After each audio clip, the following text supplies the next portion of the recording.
अगर आपको अपने बच्चों की हेल्थ या हेल्थ से रिलेटेड इशू में कोई भी इंफॉर्मेशन चाहिए तो प्लीज़ मेरा यूट्यूब चैनल सब्सक्राइब करें। होपफुली ये आपके लिए बहुत हेल्पफुल होगा।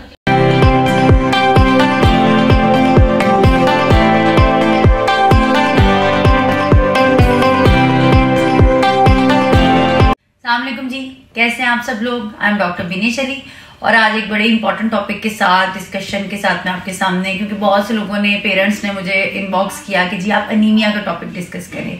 तो सबसे पहले मैं बताती चली जाऊं कि एनीमिया वर्ड का मतलब क्या है। एनीमिया का मतलब है जी खून की कमी होना। आप पेरेंट्स को बहुत पता ही नहीं लग रहा होता कि कौन सी अलामात बच्चों में आ रही हैं। तो सबसे पहले तो हम इसके अलामात डिस्कस करते हैं कि एनीमिया में बच्चा किन अलामात के साथ आएगा।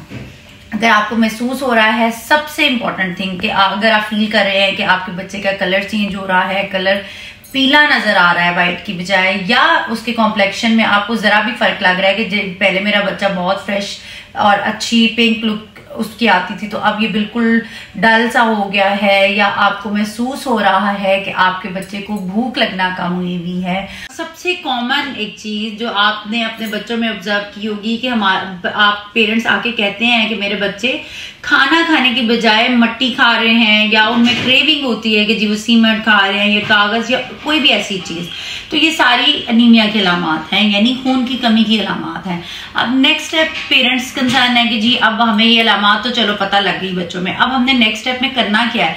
तो सबसे पहले इंपॉर्टेंट चीज आपने अपने चाइल्ड स्पेशलिस्ट को कंसल्ट करना है। वो उसका एक ब्लड टेस्ट सीबीसी कराएगा जिसमें उसके हीमोग्लोबिन लेवल का पता लगेगा। अब वो हीमोग्लोबिन लेवल जिस भी लेवल पे होगा, कम है, माइल्ड डेफिशिएंसी है, मॉडरेट है या स्वेयर है, वो उसके अकॉर्डिंगली बच्चे को ट्रीट करना शुरू करेगा। अगर आप जल्दी कंसल्ट करते हैं ना तो फिर ब्लड ट्रांसफ्यूजन या ब्लड लगाने की जरूरत नहीं महसूस होती। सबसे पहले स्टेप तो हम 3 स्टेप बच्चों के लिए किए जाते हैं। एक, सबसे पहले क्योंकि इन बच्चों में क्रेविंग हुई होती है, वो क्रेविंग एक्चुअली उनका कसूर नहीं होता, वो इस वजह से हो रहा था क्योंकि उनमें खून की कमी की वजह से, हीमोग्लोबिन लेवल कम होने की वजह से क्रेविंग होती है। तो सबसे इंपॉर्टेंट स्टेप बात मैं हमेशा करती हूँ कि अगर हम आयरन दे देंगे या मेडिसिन दे देंगे उसका इफेक्ट थोड़ी देर तक लगना है, तो हम उसके कॉज को क्यों ना ट्रीट करें। कॉज ये है कि जी हमने बच्चे को भूख लगवानी है, बच्चे को यूज टू बनाना है कि खाना खाना शुरू करें।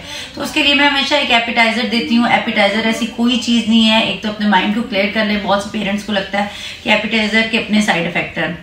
इसने सिर्फ एक बच्चे का मेटाबॉलिज्म तेज करना है। आपको समझ आए कि मेटाबॉलिज्म तेज होने से क्या मतलब हुआ कि बच्चे को भूख लगना शुरू हो गई और खाना खाना शुरू हो गया।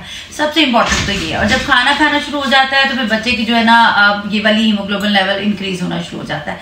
दूसरी स्टेप पे हम उसे आयरन देते हैं। आयरन का तीसरे स्टेप में हम डीवर्म भी कर देते हैं। डीवर्म का मतलब होता है कि हम उन्हें थोड़ी कीड़ों की दवाई दे देते हैं। अच्छा, एक और मैं यहाँ चीज डिस्कस करती चली जाऊँ। एक कॉमन प्रेजेंटेशन ये भी होती है कि मेरे पास बहुत से पेरेंट्स आते हैं क्लिनिक में, कहते हैं कि हमारा बच्चा ना खाना तो बहुत सही खा रहा है लेकिन उसका वेट गेन या हाइट उस तरह नहीं है, यानी उसकी ग्रोथ नहीं बढ़ रही। तो ये भी वर्म की एक निशानी होती है, उसमें भी हम डीवर्म करते हैं। ये थोड़ा सा टॉपिक से इसलिए कि रिलेटेड था तो मैंने कहा डिस्कस करती चली जाऊंगी। मैं एक अलग से भी इसके बारे में आपसे एक्सप्लेन करूंगी। तो प्लीज सबसे पहले तो देखें, अगर आपको अपने बच्चे में थोड़े से भी चेंजेस नजर आ रहे हैं तो immediately consult your child specialist, ताकि वो उस लेवल तक मत पहुंचे कि जिसमें हमें दूसरी ट्रांसफ्यूजन्स की या दूसरी चीजों की जरूरत हो, और हम सिंपली उसे इन चीजों से हम उसको ट्रीट कर सकें। अपना और अपने बच्चों का बहुत ख्याल रखें। Thank you. Allah Hafiz.